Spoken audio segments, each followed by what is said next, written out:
Hey guys, welcome to what will be a new series on this channel. In this series, I'm going to be analyzing what makes anime characters tick, how their personalities affect the world around them, and judging whether or not these characters positively affect their respective shows. Now this will obviously be my personal opinion, so for anyone who wants to discuss the characters I cover, make sure to throw those opinions in the comments down below. Now without any further ado, on with the video. Cranel is an Argonaut, a classic Greek hero who defies the odds and breaks past expectations to impress the gods.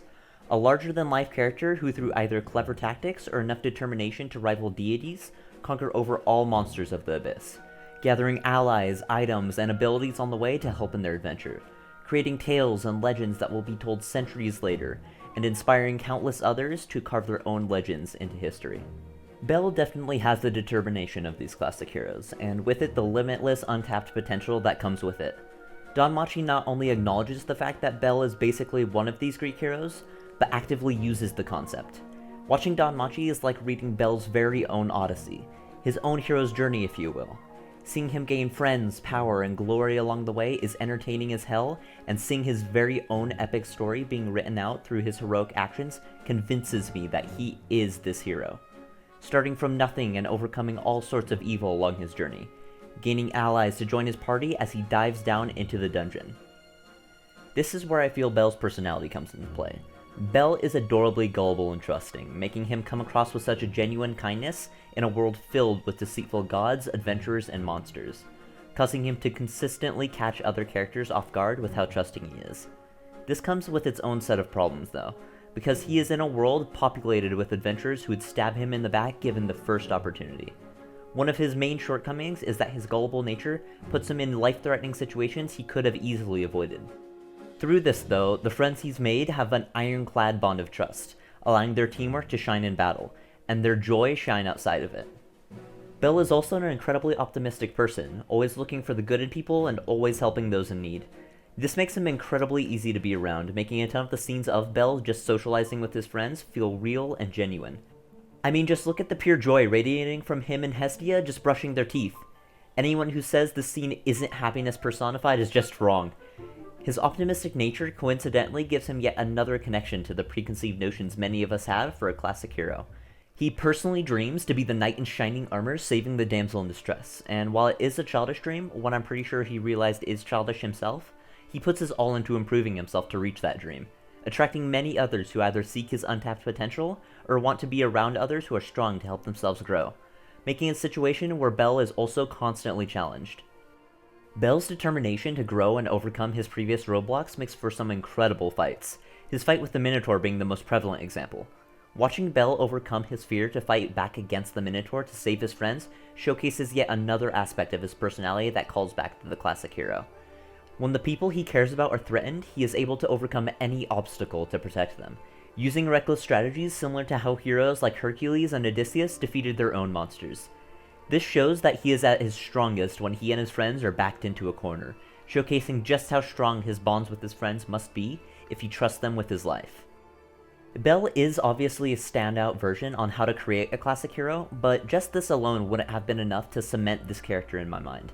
After all, a genre that Danmachi is incredibly similar to, one that shall not be named in fear of them reproducing faster, is filled to the brim with classic hero-type protagonists. This genre is filled with cookie-cutter heroes who are incredibly generic and forgettable. So then, what makes Danmachi different? I think it's the way Danmachi plays around the fact that Bell is this classic hero.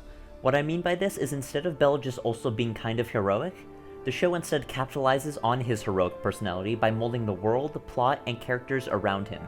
Instead of Bell just being in a random fantasy world, he is instead put in a fantasy world where gods and goddesses walk among humans, sending adventurers on journeys into the dungeon to fight for fame, riches, and power.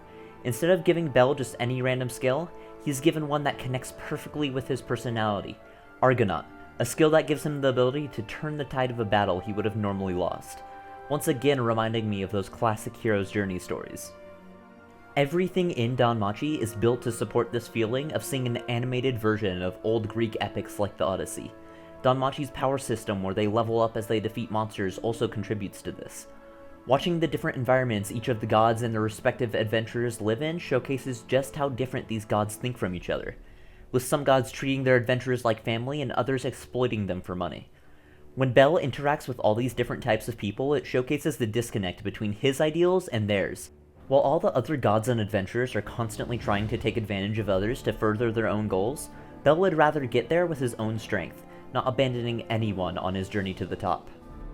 Danmachi has done an outstanding job at forming a world around Bell and his friends, filled with mischief and evil, yet at the same time filled with future friends and adventures for Bell to undertake. Seeing him conquer over monsters, humans, and gods alike in the first season was an absolute joy to watch.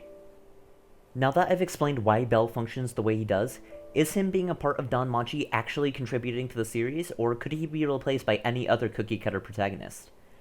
Personally, I think Danmachi wouldn't be the same with any protagonist other than Bell. Because while many other protagonists have the same amount of overwhelming determination as Bell, few have the childish innocence and the will to be beaten down again and again to learn. Without Bell means that Danmachi would have most likely been another boring cookie-cutter isekai world. Oh, god damn it. Anyways, without Bell, Danmachi would have turned into yet another generic fantasy anime that has an interesting world for our characters to explore, but the characters themselves are incredibly boring. Seeing a world where every aspect of it is specifically designed to contribute to the feeling of Bell's very own story slowly being written is an amazing feeling, and with the second season rapidly approaching with promises of many mountains that Bell will have to overcome, it is going to be fantastic to see Bell and his friends carve their very own Jason and the Argonaut story into history.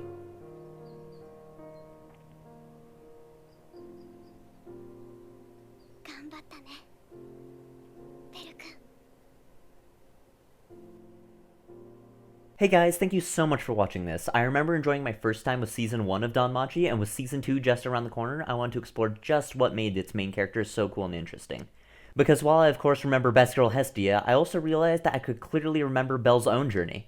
It takes a lot to make a fantasy protagonist who is interesting, so I really want to explore just why it was he stuck with me. Now that I've given you my own piece on Bell, I would love to hear your guys' opinion. Do you think Bell is an interesting character? Make sure to throw your comments down below, and if you haven't subscribed already, make sure to hit that button as well. Thank you all for joining me on this adventure, and I'll see you all in the next one.